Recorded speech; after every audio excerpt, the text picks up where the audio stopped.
రాజ్ తరుణ్ లావణ్య వ్యవహారంలో మరిన్ని ట్విస్టులు కొనసాగుతున్నాయి. తాజాగా లావణ్య డ్రగ్స్ వీడియో బయటకు రావడంతో దీనిపై క్లారిటీ ఇస్తూ లావణ్య వీడియోని రిలీజ్ చేశారు. అదే టైంలో మస్తాన్ సాయి కూడా మరో వీడియోని బయటకు తీసుకొచ్చారు. అయితే రాజ్ తరుణ్ తో ఉంటున్న ఫొటోస్ ని కూడా రిలీజ్ చేశారు.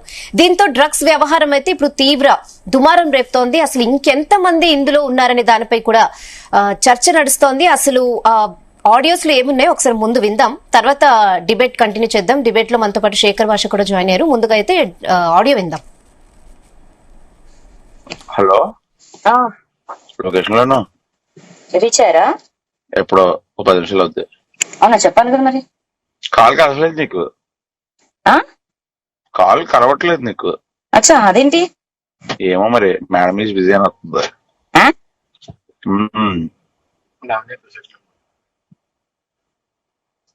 హలో, ఒక్క నిమిషం కాల్ చేస్తున్నా.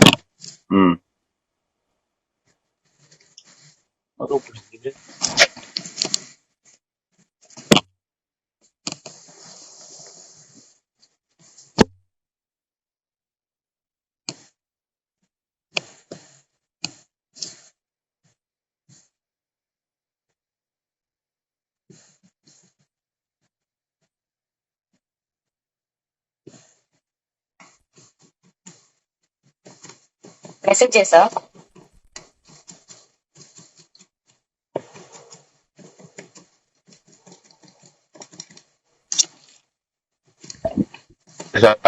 Okay okay. ఏం కారు? Swift red colour.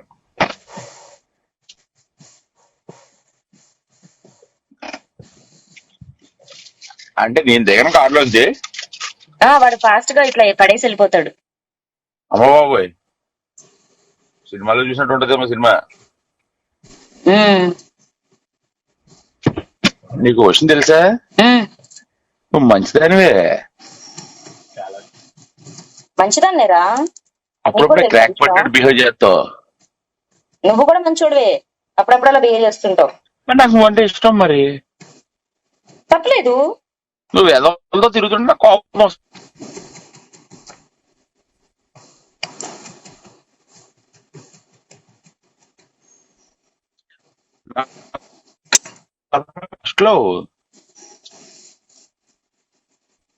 ఒక్క నిమిషం.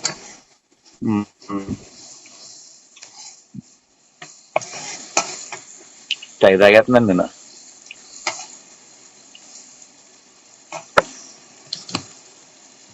ఇప్పుడు ఎక్కడ పెట్టు, పడిపోయి ఉంది.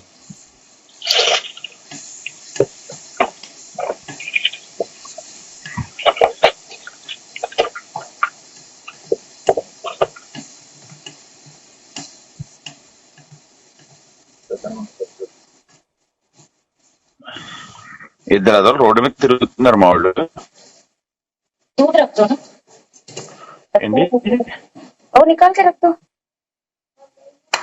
ఎదురా ఇద్దరు అదో రోడ్డు మీద ఉన్నారు. నేను ఇంకో ఫ్రెండ్ కార్ లో కూర్చున్నాం.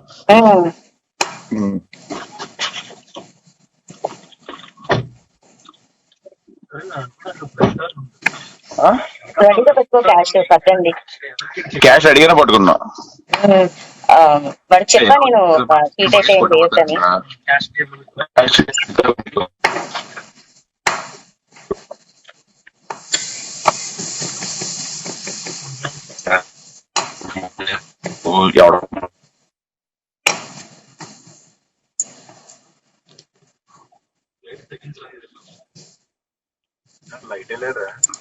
కార్ ఆపేసాను. నువ్వు ఉందా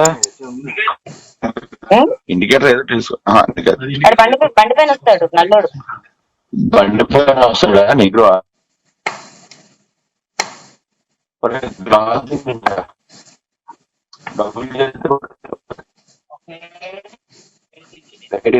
పక్కన ఇచ్చే మనకి ఏదో పడేస్తాడు. ఆడు ఉప్పు పాడేసినా మైదా పెట్టినా సరే మన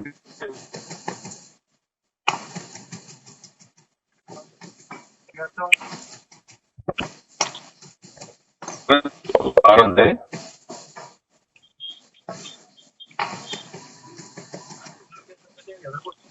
ఎక్కడ లొకేషన్ ఎగ్జాక్ట్ గా? కొంచెం వెనక్కి వెళ్ళాలంటారా, కొద్దిగా వెళ్ళి మళ్ళీ కన్ఫ్యూజ్ అవుతారు.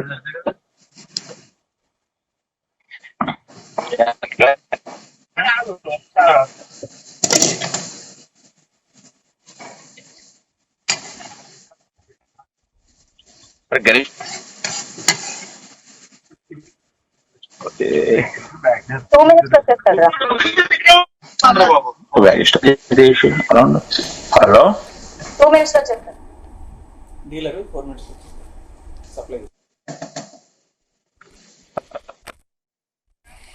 ఎస్, మొత్తానికి ఆడియో అయితే విన్నాం. లైక్ రాజ్ తరుణ్ లావణ్య వ్యవహారాలు అయితే ఇంకా ట్విస్టులు కొనసాగుతున్నాయని చెప్పాలి. ఇప్పుడు తాజాగా లావణ్య డ్రగ్స్ వీడియో కూడా బయటికి రావడంతో అసలు శేఖర్ భాష ఏమంటారు? ఎందుకంటే లాస్ట్ టైం కూడా జీ తెలుగు న్యూస్ స్టూడియోలోనే ఇష్యూ జరిగింది. లావణ్య వచ్చింది, శేఖర్ భాష కూడా స్టూడియోలో ఉన్నారు. ఆ టైంలో ఆయన అప్పుడే చెప్పారు డ్రగ్స్ విషయంలో ఈమె ఉంది అంటే యాక్సెప్ట్ చేయలేదు, చెప్పు విసరడం, ఇవన్నీ మనం జీ తెలుగు న్యూస్ స్టూడియోలో లైవ్ లో చూసాం. సో శేఖర్ భాషనే ఉన్నారు, ఆయన్ని డైరెక్ట్ గా అడుగుదాం. హాయ్ శేఖర్ భాష. సో ఆడియో అయితే విన్నాము. అయితే అసలు మీకు ఇంట్రెస్ట్ పూర్తిగా వినండి. సమయభావం వల్ల మొత్తం ప్లే చేయలేకపోయారు. బట్ తర్వాత ఏమవుతుందంటే అతను వస్తాడు, డ్రగ్ పెడ్లర్ వస్తాడు. డ్రగ్ పెడ్లర్ కి వీడు చెప్తా ఉంటది, ఇక్కడ నుంచి గైడ్ చేస్తూ ఉంటది, అక్కడ ఉన్నారంటే ఆ డ్రగ్ పెడ్లర్ పోయి అక్కడ పడేస్తాడు ప్యాకెట్, వీళ్ళు తీసుకుంటారు, డబ్బులు వీళ్ళు అలా ఇచ్చేస్తారు. మీరు ఇదే విషయం ఆమెతో మాట్లాడితేనే కదా లాస్ట్ టైం మనకి. ఇది కాదు, ఇది లేటెస్ట్. ఇది రీసెంట్ గా ఒక 3-4 రోజుల కోసం నాకు ఎవడో అనానిమస్ గా పంపించాడు. పంపించిన తర్వాత ఏం చేయాలి నేను? కామ్గా నాకు ఎందుకు లేకోవాలని చెప్పి వదిలేయాలా, లేకపోతే పోలీస్ దృష్టికి తీసుకెళ్లాలా? పోలీస్ దృష్టికి ఖచ్చితంగా తీసుకెళ్లాలి. అంటే ఇప్పుడు లావణ్య క్వశ్చన్, మీ స్పెషల్ ఇంట్రెస్ట్ ఏంటి? ఎందుకు మీరు ప్యారలల్ ఇన్వెస్టిగేషన్ చేస్తున్నారు, ఎందుకు ప్రభావితం చేస్తున్నారని లావణ్య అంటుంది. ప్యారలల్ ఇన్వెస్టిగేషన్ కాదు. ఇప్పుడు మీకు వచ్చిన మీరేం చేస్తారు? ఎవరో ఒక అనానిమస్ వ్యక్తి మీకు ఈ వీడియోలో ఆడియోలో పంపించాడు అనుకోండి, ఏం చేస్తారు? యాజ్ అ రెస్పాన్సిబుల్ సిటిజన్, అందులోనూ మీరు ఒక మీడియాలో న్యూస్ లో ఉన్నారు, మీరు ఏం చేస్తారు? ఫస్ట్ పోలీసులకి అయితే ఖచ్చితంగా ఇస్తాం. నేను అదే పని చేశాను, పోలీసులకి ఇచ్చాను. అండ్ అలాగే మళ్ళీ ఇంకా ఒకవేళ ఏ రకమైన ఇది కాకుండా మీడియాలో కూడా బయటకు వచ్చింది అనుకోండి, టైట్ గా ఉంటుంది. పోలీసులు కూడా వాళ్ళ బాధ్యత వాళ్ళు నిర్వహించాల్సిన ఆవశ్యకత మనం గుర్తు చేస్తాం మీడియాలో. సో ఇదే నేను చేశాను. బేసికల్ నాకు ఇలా వచ్చినప్పుడు ఏంటది విన్నాను నేను. విన్నప్పుడు ఈ ఆడియో ఏంటంటే ఫస్ట్ క్లియర్ కట్గా ఒక వైజాగ్ లో ఎవరికో డ్రగ్స్ కావాలి, వాడు ఈవెన్ సంప్రదించాడు లావణ్య ఓకేరా నేను పంపిస్తాను అని చెప్తే వాడు వెయిట్ చేస్తున్నాడు అక్కడ. ఏమంటాడు వాడు? నేను ఇక్కడ ఎర్ర కార్లో స్విఫ్ట్ కార్లో ఉన్నాను, వాడికి చెప్పంటే ఓకే నేను చెప్పాను, 4 నిమిషాల్లో వచ్చేస్తాడు. ఆ నల్లోడు నైజీరియనో ఎవరు సంథింగ్ అతను వస్తాడు, వచ్చినప్పుడు అట్లా ఇసిరేస్తాడు, మీరు తీసేసుకోండి, మీరు డబ్బులు అక్కడ పెట్టేసి వాడు తీసుకెళ్ళిపోతాడు. వాడు కౌంట్ కూడా చేసుకోడు, లెక్క కూడా చేసుకోడు, ఇవన్నీ ఉంటాయి అనమాట. సో వాళ్ళు అలా చేసుకుని ఆ ట్రాన్సాక్షన్ ముగిసిపోతే వాళ్ళు డ్రగ్స్ తీసుకుంటారు, వీడు డబ్బులు తీసుకుంటాడు, వెళ్ళిపోతాడు. అది ఈవిడే ఇక్కడి నుంచి డైరెక్ట్ చేస్తుంటారు. సో వైజాగ్లో ఎవరికైనా సరే డ్రగ్స్ కావాలంటే ఈవిడ హైదరాబాద్ నుంచి కోఆర్డినేట్ చేసి వాళ్ళకి డ్రగ్స్ ఇప్పించడం అనేది ఈ ఆడియో సారాంశం బేసికలీ.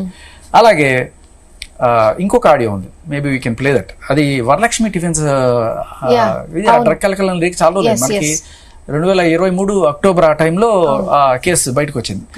వచ్చినప్పుడు అసలు దాంట్లో ఈవిడ ఉందనే విషయం చాలా మందికి తెలియదు. అందులో కూడా ఉందా?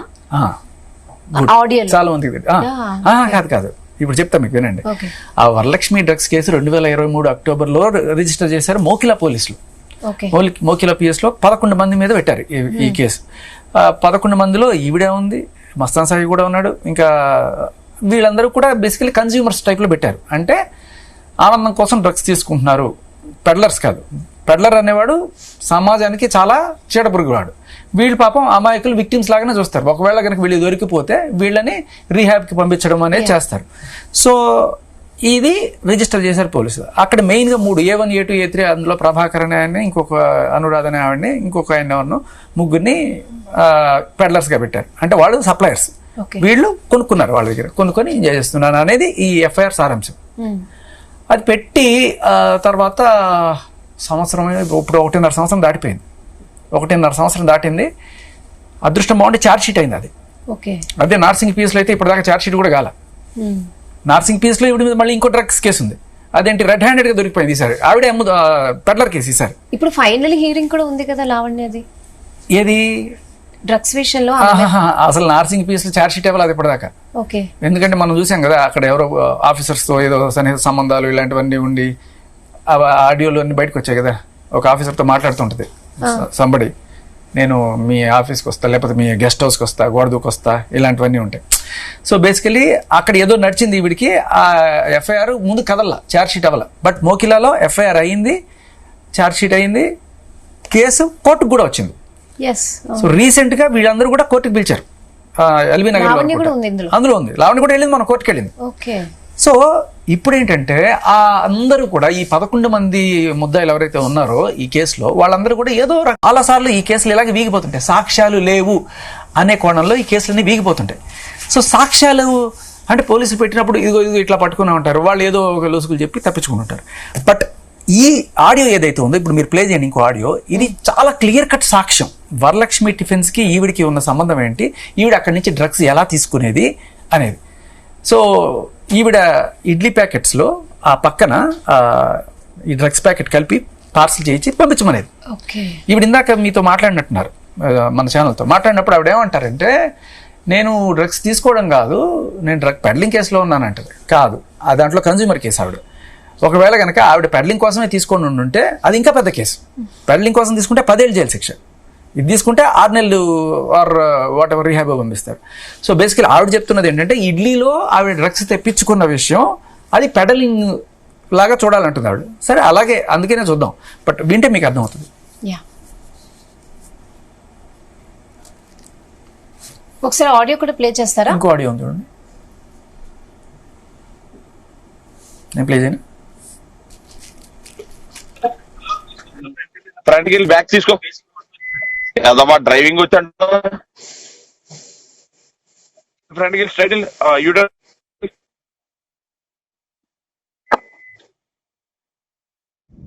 హలో,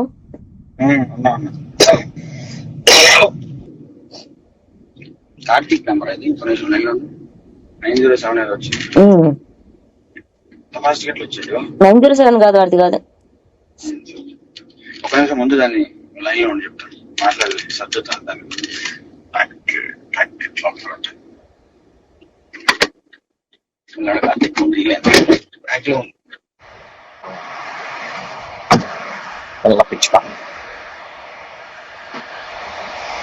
అప్పుడు ఇంటికి వచ్చేసరికి మెడిటేషన్ మాత్రమే మనం. అరే ప్లీజ్ రా, దండం పెడతాను.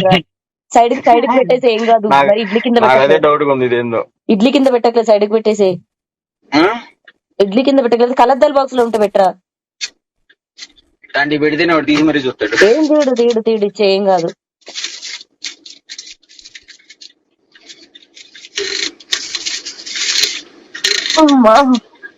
ఏమన్నా అడగాలి.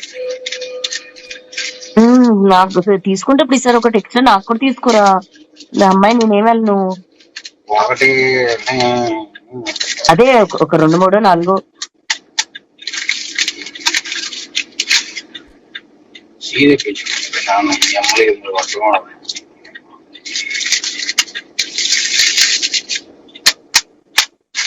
గోవా వెళ్దా అంటే నన్ను నాకు కూర్చోబెట్టారు. ఎప్పుడో రేపు ఎల్లుండో పోతా సైలెంట్కి వెళ్ళి సైలెంట్ వచ్చేస్తా.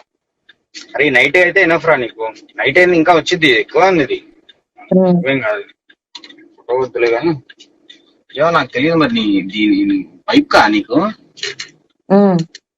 పైప్ అయితే ఏడొస్తాయి రా బాబు, లైన్ అయితే వస్తాయి. అందుకే ఎక్స్ట్రా ఉన్న పంపించండి మళ్ళీ రేపు. ప్రకాష్ ఎక్స్ట్రా ఉంటే నేనేం చేసుకుంటాను. ప్రకాష్ ఎవరిని పంపిస్తే తెప్పిద్దు గాని.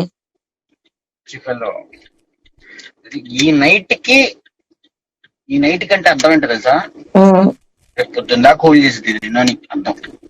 రేపు నువ్వు నిద్ర లేచిందా పడుకుంటే అంత ఉంది, పడుకుంటాను. పక్కన ఏదో బాగుండదు ప్యాకెట్లు ఇస్తున్నావు. వచ్చేయండి రా, మా ఎదురుంగే ఇలా ఖాళీ ఉంది.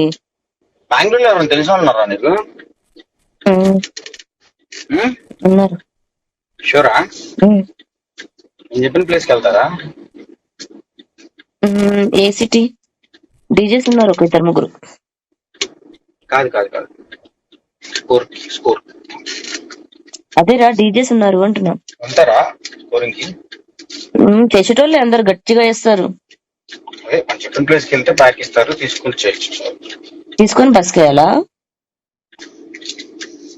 ఒకసారి ఏ సిటీయో నువ్వు చెప్తే. KR Puram. Let me ask you. చెప్పేసా ఎంతసేపా? KR Puram తెలుసు అంటే కేఆర్పురం దగ్గరలో ఉండాలి, చెకింగ్ ఈజీ ఉండాలి. మనం అక్కడి నుంచి మనం ఇటు తెప్పించుకోవడం అనేది ఉండాలి. బస్కనే వేసేస్తాడేమో. ఇచ్చి అటుకే ఇచ్చుకోవాలి మరి. ప్రభాకరన్ కూడా ఇప్పుడు వాడినాడు ఈ ప్యాకెట్ నెల ఇడ్లీ ప్యాకెట్ ని. ప్రభాకరన్ కూడా ఇలా వాడినాడు. నువ్వు కూడా షాక్ అవుతావు చూస్తే. ఈ ఇడ్లీ ప్యాకెట్ ఎంత వేడిగా ఉంది. అందుకే సరే కళ్ళద్దాల్లో వేసి సైడ్కి వేసారా చూడు. లేదు పెట్టా, ఏసీ ముందు పెట్టా నీట్గా. అరే అరే వద్దురా ప్లీజ్ రా. అలాగే చేస్తున్నా. ఇడ్లీ ఓవెన్ లో పెట్టుకుంది ఒక ప్యాకెట్. లేదు కరగదు. పేపర్లు ఎన్ని చుట్టాను అనుకున్నావు దానికి? అసలు నీకు డౌటే లేదు. కార్తీక్ దారుల మధ్యలో ఈ ప్యాకెట్లు అడి తీసి ఇటు తీసి తేకుండా వస్తే చాలు. కదిలించలే వాడు ఎందుకు తెలిసారు ఇడ్లీలా వేస్తారు. కాసేపు చెప్తా చూడు, సేఫ్టీగా వచ్చింది ఇంట్లో కానీ. అంతకన్నా పెద్ద ప్యాకింగ్ ప్రపంచంలో ఎవరు చేయలేదు. వాడు కూడా ఇంత మంచి ప్యాకింగ్ చేసినాడు. అరే మొన్న ప్యాకెట్ బాగుంటుంది తెలుసా ఒకటి. అయ్యో అది కూడా మళ్ళీ చిన్నది కాదు, పెద్దది. జేబులో పెట్టుకుంటే డీలర్ దగ్గరే పోయింది. పాకెట్ లో పెట్టుకుని ఫోన్ లో అయ్యి పెట్టి తీస్తున్నా, పోయింది. 2 ఉంటాయి అందులో కనీసం. కార్తీక్ అనుకోండి లైన్ లో అనుకోవచ్చు ఒకసారి. Please stay on the line. మీరు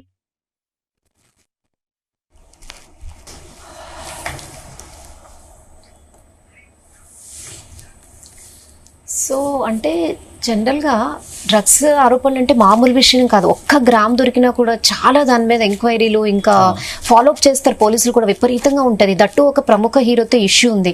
సో ఇన్ని ఉన్నాయి ఇష్యూస్, ఆమె అసలు ఎలా హ్యాండిల్ చేస్తుంది, ఎలా మేనేజ్ చేస్తుంది అంటే అసలు వెనక మీరు చెప్పినట్టు నిజంగా అంత బిగ్ సపోర్ట్ ఉందా అంటే ఏం చెప్తారు? ఆమె హ్యాండిల్ చేస్తుందా లేదా ఆవిడ పర్సెప్షన్ లో కదా. నేను సమాజ కోణంలో అండ్ అలాగే పోలీసులు ఏం చేస్తున్నారనే కోణంలోనే ఆలోచిస్తాను. ఇప్పుడు ఒక దొంగ ఉన్నాడు, వాడు ఒక దొంగతనం చేశాడు. దొంగతనం చేసినప్పుడు అది వాడిని పట్టించారు పోలీసులకి. వాడు ఏదో బెయిల్ తీసుకొని బయటకు వచ్చాడు. వాడు మళ్ళీ ఇంకో దొంగతనం చేస్తున్నప్పుడు పోలీసులు అయ్యా ఏం చేస్తున్నారు మీరు బెయిల్ ఇచ్చి బయటకు వదిలేస్తే వాడిని ఏం చెప్పి మనం అడగాల్సింది ఎవరిని? పోలీసులు. సో ఈవిడ 1 కాదు 2 కాదు ఇన్ని కేసులు ఉన్నాయి ఈవిడ మీద. ఇప్పుడు ఆ కేసుల్లో ఏంటంటే తేలట్లేదు, ఛార్జ్ షీట్ వేయట్లేదు. ఇప్పుడు సాక్ష్యాలు చూపిస్తున్నాం మనం క్లియర్ కట్ గా. వరలక్ష్మి టిఫిన్స్ కేసు కోర్టులో ఉంది. కోర్టులో ఇది క్లియర్ కట్ సాక్ష్యం. ఈవిడ క్లియర్ కట్ గా వరలక్ష్మి టిఫిన్స్ నుంచి ఇడ్లీ ప్యాకెట్స్ లో డ్రగ్స్ తెప్పించుకుంటుంది. అది ఆవిడ ఆనందం కోసమా లేకపోతే పెడ్లింగ్ చేయడానికి అనేది ఆవిడే చెప్పాలి. ఆవిడ ఇందాక పెడ్లింగ్ కోసం అని చెప్తున్నట్టుగా విన్నాను నేను కాల్లో. సో వాట్ ఎవర్, వరలక్ష్మి కేసులో ఇది చాలా కీలకమైన సాక్ష్యం. అప్పుడు ఇప్పుడు ఎందుకు ప్రవేశపెడుతున్నారు అనే ప్రశ్నకి సమాధానం ఏంటంటే, అప్పుడు కేసు రిజిస్టర్ చేస్తే ఇప్పుడు వచ్చింది కోర్టులోకి. ఫస్ట్ హియరింగ్ మొన్న అయింది, తర్వాత వాయిదా పడింది. ఇప్పుడు కోర్టులోకి వచ్చినప్పుడు ఈ సాక్ష్యం అక్కడ కోర్టులోకి వెళ్తే ఈ 11 మంది ఎవరైతే ఉన్నారో దాంట్లో నిజమైన నేరస్తులు ఎవరైతే ఉన్నారో వాళ్ళు ఖచ్చితంగా శిక్ష పడాలి. ఇది ఆవిడ కాల్ కాబట్టి ఖచ్చితంగా ఆవిడకి దీనికి ఉన్న సంబంధం ఎస్టాబ్లిష్ అవుతుంది. లేకపోతే ఏమంటారు మాకు సంబంధం లేదని నేను ఎక్కడ ఇప్పుడు హియరింగ్ ఉంది కాబట్టి మీరు ఇన్ఫ్లుయెన్స్ చేయడానికి మళ్ళీ ఇవన్నీ ఆరోపణలు చేస్తున్నారని కూడా అంటుంది లావణ్య. ఇప్పుడు ఒక దొంగని ఏరా దొంగతనం చేసావు నువ్వు అంటే, లేదు సార్ వాడు కావాలని నిరికిచ్చాడు సార్ అంటారు. మనం అడగాల్సింది ఎవరిని? పోలీసులు. ఏ దొంగనైనా సరే ఏనన్నా నువ్వు దొంగతనం చేసావు అంటే, చిచ్చి సార్ నేను దొంగతనం చేయలేదు సార్, వాడు వీడు నన్ను ఇరికిచ్చా అనుకుంటున్నారు సార్. దొంగ అలాగే చెప్తాడు. బట్ బేసికల్లీ మనం చెప్పడమా ఇంకోటి కాదు, మన సాక్ష్యం చూపిస్తున్నాం కదా చాలా క్లియర్ కట్గా. అదైతే నా వాయిస్ కాదు కదా, ఆవిడ వాయిసే కదా. ఆవిడే ఎట్లా డ్రగ్స్ తెప్పించుకుంటుంది వాళ్ళ తమ్ముడు కార్తీక్ తోటి అనేది అక్కడ క్లియర్గా ఎస్టాబ్లిష్ అవుతుంది కదా. సో ఈ సాక్ష్యం అనేది కోర్టుకు చేరాలి. అదే నా పాయింట్. ఇప్పుడు ఇది అక్కడికి వెళ్లే లోపల ఏమన్నా తారుమారయ్యి ఇది కాకుండా ఉండడం కోసమే మీడియాలో మనం ఇది ప్లే చేయడం, ఎందుకంటే పకడ్బందీగా ఉంటుంది. ఇప్పుడు ప్రపంచం అంతా తెలిసిన తర్వాత వాళ్ళు కాదనలేరు. ఓకే, అదే అంటే ఇప్పుడు లావణ్య ఏమంటుందంటే, మీరు ఎందుకు మీకు ఇవన్నీ అంటే దొంగ ఉంటాడు సార్ నాకేం తెలుసు సార్, వాడు వీడు ఇరికించాలంటారు సార్. ఆవిడ ఏమంటుంది అనేది యాక్టివిస్ట్ అని చెప్తున్నారు కదా జనరల్ గా. ఇప్పుడు ఆమె ఏంటంటే యాక్టివిస్ట్ కాదు, మీకు వచ్చినా మీరు ఇదే పని చెయ్యాలి. అంటే వేరే విషయాల్లో ఎందుకు ఆయన చూడట్లేదు, నా విషయంలో ఎందుకు ఇన్ఫ్లుయెన్స్ చేస్తున్నాడు, రాజ్ తరుణ్ ఆయన క్లోజ్ అని ఆమె ఆరోపణలు. సో దానికి ఏం చెప్తారు? ఆవిడికి సమాధానం చెప్పాల్సిన బాధ్యత ఎవరిది? ఆవిడికి సమాధానం చెప్పాల్సిన బాధ్యత మనకి లేదు. ఆవిడకి మనకి సమాధానం చెప్పాల్సింది కోర్టు. రేవంత్ రెడ్డి గారు ఎవరైతే చెప్పారో చాలా క్లియర్ కట్ గా ఈ డ్రగ్స్ మీద ఉక్కుపాదం మోపుతాం అని చెప్పి ఇంత క్లియర్ కట్ గా సాక్ష్యాలు చూపిస్తుంటే, ఈవిడ ఆ ఉద్దేశంతో ఈవిడ ఇరికిచ్చారు, ఈ ఉద్దేశంతో ఈవిడ ఇరికిచ్చారని చెప్పి ఆవిడ చెప్పుకోవడంలో పెద్ద వింతే లేదు. ఏ దొంగైనా సరే నేను దొంగను కాదు సార్ వాడు ఇరికిచ్చాడు సార్ అని చెప్తాడు. దాన్ని మన వాళ్ళకి ఇచ్చారంటే అక్కడ సాక్ష్యం విని దానికి సంబంధించి మన క్వశ్చన్లు అడగట్లేదే నేను నా బాధ. ఓకే, అది. అంటే ఇప్పుడు మీరు నార్సింగ్ లో కూడా చార్జ్ షీట్ కూడా కనీసం పెట్టలేదు అంటున్నారు కదా. నార్సింగ్ లో ఈ అంటే కేసు ఎందుకు? నార్సింగ్ కేసు అడిగారు కదా, అది దానికి సంవత్సరం దాటింది అది కూడా. కానీ ఆ కేసులో ఏంటంటే ఇప్పుడులాగా దీంట్లో A11 దాంట్లో A1 A2 ఈవిడ డైరెక్ట్ గా 5 గ్రాముల మెత్తతోటి బ్యాండ్ సబ్స్టెన్స్ తోటి రెడ్ దొరికిపోయింది. పోలీసులు వాళ్ళు ఆ వీడియోలు తీశారు, మీ ఛానల్లో కూడా వచ్చింది. ఇవన్నీ కూడా మనం ఏం మర్చిపోలేదు. ఓకే, సో మీరు ఒకవేళ చూడకపోతే మిమ్మల్ని బ్లఫ్ చేస్తారు, నన్ను మళ్ళీ శేఖర్ భాష ఇరికిచ్చాడంటే అక్కడ పోలీసులు క్లియర్ కట్ గా సాక్ష్యాలు ఉన్నాయి. అండ్ ఇంకొక వీడియో కూడా ఉంది, ఆవిడ తీసుకున్న వీడియో మళ్ళీ పోలీసులు వచ్చి అడిగితే. ఓకే, సో మీరు ఒకవేళ చూడకపోతే మిమ్మల్ని బ్లఫ్ చేస్తారు, నన్ను మళ్ళీ శేఖర్ భాష ఇరికిచ్చాడంటే అక్కడ పోలీసులు క్లియర్ కట్ గా సాక్ష్యాలు ఉన్నాయి. అండ్ ఇంకొక వీడియో కూడా ఉంది, ఆవిడ తీసుకున్న వీడియో మళ్ళీ పోలీసులు వచ్చి అడిగితే నేను ఓపెన్ చేయను, నేను బ్యాగ్ ఓపెన్ చేయను, నా బ్యాగ్లో ఇంకేం లేవు, ఇవన్నీ ఉంటుంది. It's clear case. రెండు కేసుల్లోనే ఎస్టాబ్లిష్డ్ సాక్ష్యాలు ఉన్నాయి. ఆవిడ తప్పించుకోలేదు. బట్ తప్పించుకోవడానికి ఏ దొంగైనా వాడు చేశాడు వీడు చేశాడని చెప్పుకుంటాడు. దొంగ అంతే చెప్తాడు, ఇంకేం చెప్తాడు. ఇప్పుడు నార్సింగ్ లో అసలు ఎందుకు చార్జ్ షీట్ వేయట్లేదు? దీని మీద ఇది అడగాల్సింది ఎవరిని? నార్సింగ్ PS లో వాళ్ళని అడగాలి. అంటే ఎందుకు అనే దానికి కూడా మనకి బయట తెలిసేది ఏంటి, ఒక ఆఫీసర్ అక్కడి నుంచి ట్రాన్స్ఫర్ అయిపోయారు. ఎందుకు అయిపోయారు? మీరు కలిసారా నార్సింగ్ PS లో ఈ విషయంపై? లేదు, నేను పంపించాను వాళ్ళకి. ఇప్పుడు నాకు ఎప్పుడైతే వచ్చా ఇమ్మీడియట్ గా ఒక రెస్పాన్సిబుల్ సిటిజన్ గా నేను పోలీసులకి పంపించాను. అండ్ ఎటువంటి అవకతవకలు జరగకుండా మీడియాలో కూడా మనం దీన్ని చూపిస్తున్నాం. ఓకే, సో ఇప్పుడు మీరు చెప్తున్నారు కదా, ఇక్కడ క్లియర్ గా ఎవిడెన్స్ ఉంది వరలక్ష్మి టిఫిన్స్ దాంట్లో. సో ఈ విషయంలో మీరు మరి ఈ ఎవిడెన్స్ మోకిల PS వాళ్ళ దగ్గర ఉందో లేదో మనకు తెలియదు. ఇది అంటే రేపు ఈ కోర్టుకి audios వెళ్ళిన తర్వాత జనరల్ పబ్లిక్ ప్రాసిక్యూటర్ ఎవరైతే ఉంటారో ఆ పబ్లిక్ ప్రాసిక్యూటర్ కి ఈ అది అందజేయాలి. అందజేసినప్పుడు అది ఆయన కోర్టులో ప్లే అంటే చేసినప్పుడు ఇప్పుడు మనం ఇంత మీడియాలో వేస్తున్నట్టు ఆబ్వియస్లీ అక్కడ వరకు రీచ్ అవుతుంది కదా. లేదు ఆ రీచ్ చేయాల్సిన బాధ్యత కూడా మనకు ఉంటుంది. ఇప్పుడు నేను పోలీసులకు కూడా సబ్మిట్ చేశాను, ఇది చేశారా? సబ్మిట్ చేశాను. వాళ్ళ దగ్గర ఉందో లేదో మనకు తెలియదు. బట్ ఉంటే వెల్ అండ్ గుడ్, లేదనుకోండి ఖచ్చితంగా ఇది ఒక కీలకమైన మలుపు ఈ కేసులో. ఓకే, సో రేపు తీర్పు ఇవ్వడంలో ఎవరెవరైతే దీంట్లో ఉన్నారనేది ఇప్పుడు దాన్ని మనకు క్లియర్ కట్గా అర్థమవుతుంది. వరలక్ష్మి అని చెప్పింది ఆవిడ, వరలక్ష్మి టిఫిన్స్ అన్నారు, ఇడ్లీ అన్నారు, ప్రభాకర్ అన్నారు, అంటే వరలక్ష్మి ఓనరు. సో ఇవన్నీ కూడా చాలా క్లియర్ కట్గా ఎస్టాబ్లిష్ చేస్తున్నాయి మనకి ఆవిడే ఎలా డ్రగ్స్ తెప్పించుకునేది అనేది. సో ఇప్పుడు దాని నుంచి ఎలా తప్పించుకోవడానికి అంత ఇది కాదు. ఓకే, ఇప్పుడు ఈ ఆడియో వచ్చింది, ఇప్పుడు మీరు వైజాగ్ లో కూడా వైజాగ్లో ఇది ఇంకో ఆడియో.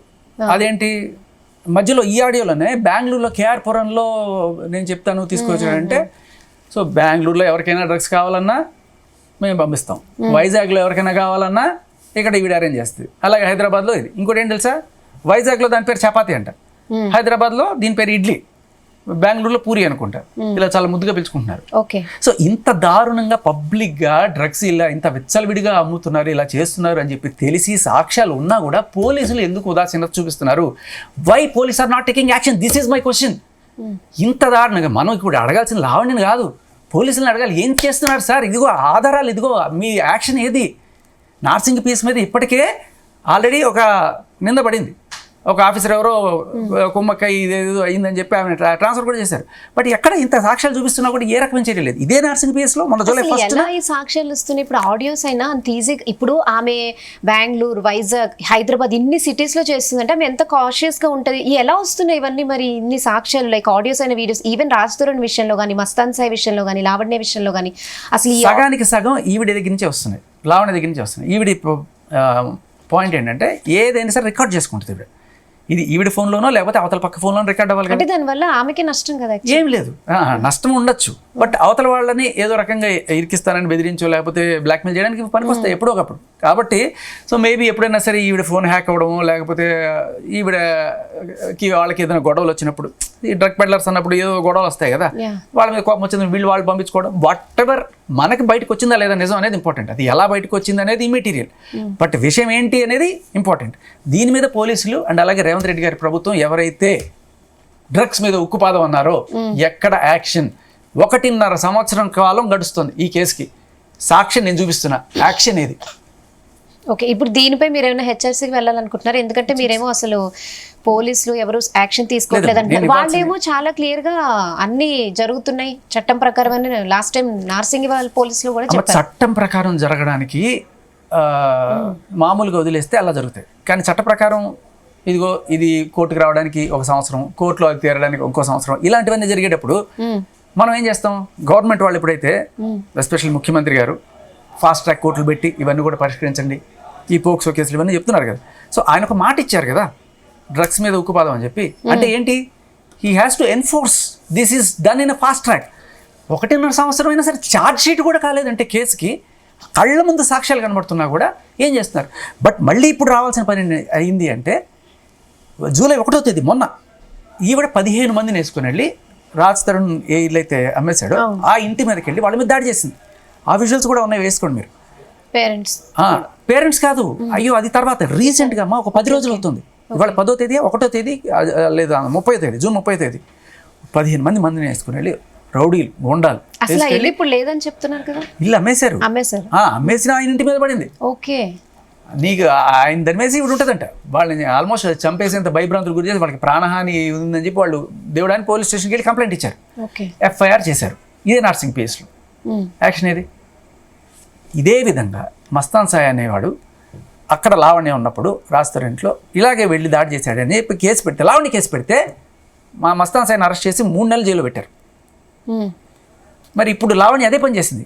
వాడైతే ఒకడే వెళ్ళాడు, ఈవిడ 15 మంది గూండాలను వేసుకుని వెళ్ళింది. మరి ఈవిడ మీద ఎఫ్ఐఆర్ మాత్రమే పెడతారు తప్ప ఏ రకమైన యాక్షన్ ఉండదు. అక్కడైతే ఆన్ ద స్పాట్ యాక్షన్ జరిగింది, అరెస్ట్ చేశారు, నేనే. ఇక్కడ ఏమి ఉండదు. ఎందుకు ఇవి నాకు అర్థమే కాదు. మనిషికో న్యాయమా? లేకపోతే ఆవిడ సంబంధించి ఇంకా ఎవరన్నా అక్కడ కొమ్ము కాస్తున్నారనే డౌట్ ఎవరికైనా వస్తుంది. అసలు అంటే ఆమె ధైర్యం ఏంటి? లైక్ అంటే ఆల్రెడీ వేరే వాళ్ళు తీసుకున్న తర్వాత కూడా ఆమె వెళ్ళి అట్లా చేయడం. ఈ మాదక ద్రవ్యాలకు అలవాటు పడిన వాళ్ళకి విచక్షణ ఇవి ఏముండదు. అంటే ఆ కమ్యూనిటీ కదా అదంతా, విల్లాస్ కమ్యూనిటీ కదా. మరి అక్కడ ఆమెను ఎవరు ఆపలేదా? ఎందుకంటే అక్కడ సెక్యూరిటీ ఉంటది.